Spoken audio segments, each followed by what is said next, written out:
Otep à tous, bienvenue sur la chaîne des panafricanistes par essence, par conviction et par excellence. Celle des citoyens kémites par nécessité et obligation de combat. Nous sommes une chaîne qui n'est guidée que par nos ancêtres et rien que par les ancêtres qui appartiennent à l'égrégore du monde noir. Par conséquent, nous ne croyons en aucun Dieu venu de l'étranger. Toutefois, cette vidéo n'est aucunement destinée à inciter à la haine ou à la violence, car nous menons un combat qui est d'abord et avant tout spirituel, intellectuel et démocratique. Ensuite, il est politique, géopolitique et géostratégique. Contre l'impérialisme, le colonialisme, le néocolonialisme et l'endocolonat, qui sont tous qualifiés de crimes contre l'humanité. Nous menons ce combat sur la base du principe fondamental qui nous a été légué par nos ancêtres kémites, qui est celui de la Mahat, c'est-à-dire solidarité, vérité et justice. Vous êtes donc en droit de connaître la vérité, nous avons l'obligation de vous dire la vérité, rien que la vérité, afin que justice soit rendue au continent africain. Et ça, c'est notre modeste contribution dans cette noble lutte en faveur de la souveraineté, la dignité, la solidarité et l'unité africaine. C'est exactement ça que nous appelons le panafricanisme. Bien-aimés frères et sœurs, Emmanuel Macron, par son arrogance et son idiotie, a donné un coup de poignard sur la francophonie. Eh oui, Emmanuel Macron a tué la francophonie. Pourquoi je dis ça? Quels sont les buts de la francophonie? C'est promouvoir la culture dans la zone francophone, au sein des pays qui parlent français, des pays francophiles. Et oui, le propre de la francophonie, là, c'est la culture.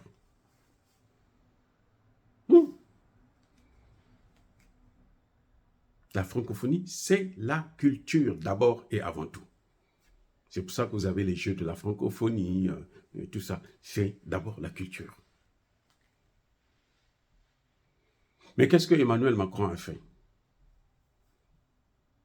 Lorsque Emmanuel Macron décide qu'il ne doit plus accorder des visas aux Maliens, Burkinabés et Nigériens artistes, qu'est-ce qu'il fait?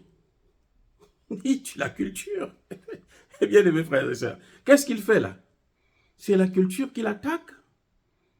S'il s'attaque à la culture, alors que le rôle même de la francophonie, c'est promouvoir la culture, donc il s'attaque à la francophonie.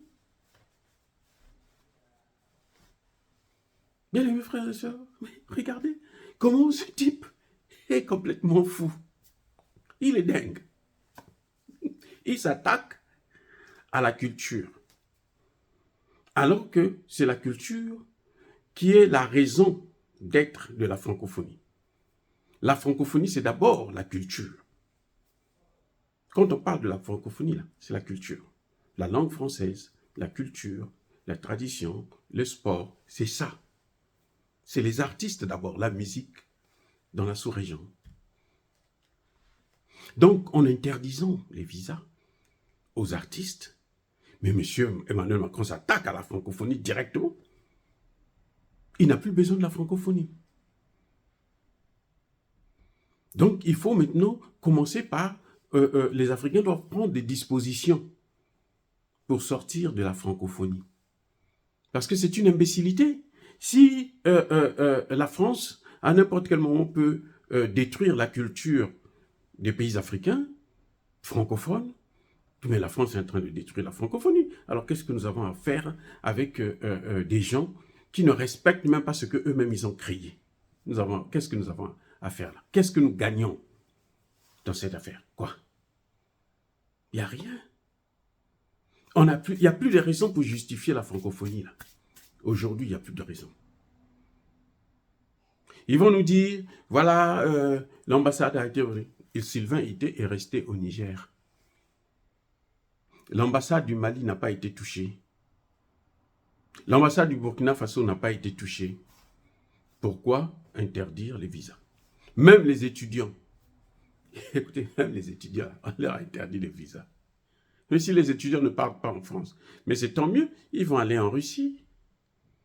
Parce que comment la France a pu continuer à coloniser l'Afrique?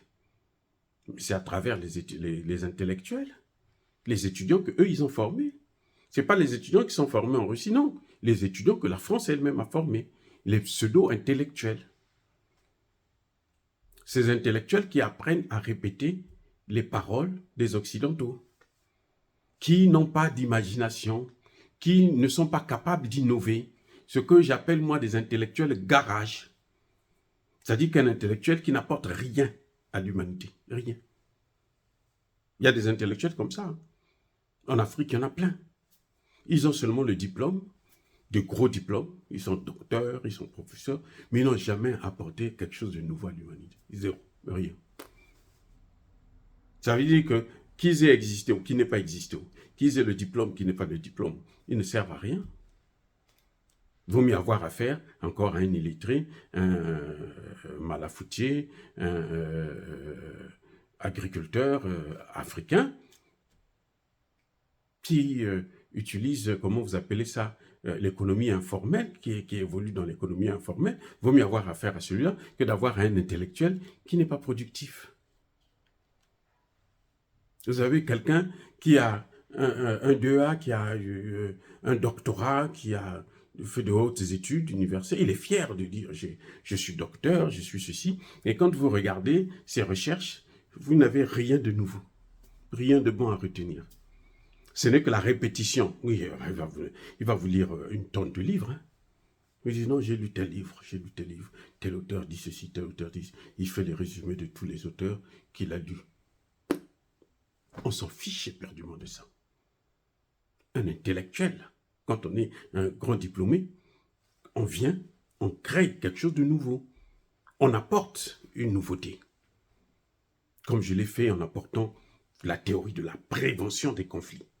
Les Nations Unies travaillent sur la résolution des conflits. Moi, j'ai amené la prévention. Je dis non, avant d'arriver à la négociation, là, à la résolution, il faut d'abord passer par la prévention. Il faut être capable de voir qu'il y a un conflit qui est en train de venir. Et c'est la théorie qui est aujourd'hui à la mode aux Nations Unies, qu'on applique mal parce que c'est eux, ça leur permet plutôt de savoir, de prévenir les guerres futures pour leur hégémonie. Et puis, j'ai créé aussi la justice transitionnelle, utile en Afrique. Là, il y a toujours des guerres civiles et autres. Voilà. Et un intellectuel, c'est ça. C'est d'abord l'apport. Donc, quand la France refuse de recevoir nos étudiants, c'est tant mieux. Puisque ceux qui ont détruit l'Afrique, là, ce sont les intellectuels. Voilà. La France est, quand vous attaquez aux étudiants, mais tout ça, ça rentre dans le cadre de la culture. Bien sûr. Ils viennent étudier chez vous, ils apprennent votre culture, ils parlent votre langue, ils maîtrisent votre langue. Mais c'est ça la francophonie. Mais vous les interdisez de venir étudier chez vous. D'ailleurs, ils sont mal formés. Les militaires qui sont formés en France, là, la fameuse école Saint-Cyr, là, et ça forme des troubadours, des gens corrompus. Corrompus, c'est-à-dire que eux, ils savent qu'avec l'argent seulement, vous les achetez. Ils vendent même leur âme, leur famille, leurs enfants, avec l'argent. Ils vendent. Voilà. Oh, bien-aimés frères et sœurs, dire cela, c'est inciter à la haine ou à la violence, non. Il y a bas, colère, il y a malin. La France elle-même est en train de donner des coups de massue à la francophonie, en interdisant les artistes de venir faire des performances en France. Soyez bénis. Je persiste, je signe, soyez abondamment bénis par le Dieu des Kémites et par nos ancêtres angélisés. Mais que tous ceux qui persécutent le continent africain le pillent et le déstabilisent, qu'ils soient noirs, blancs, chinois, arabes, indiens ou qui qu'ils soient punis, maudits, foudroyés, neutralisés, effacés, écrasés par le Dieu des Kémites et par nos ancêtres angélisés. Vive l'Afrique éternelle. J'ai dit et j'assume.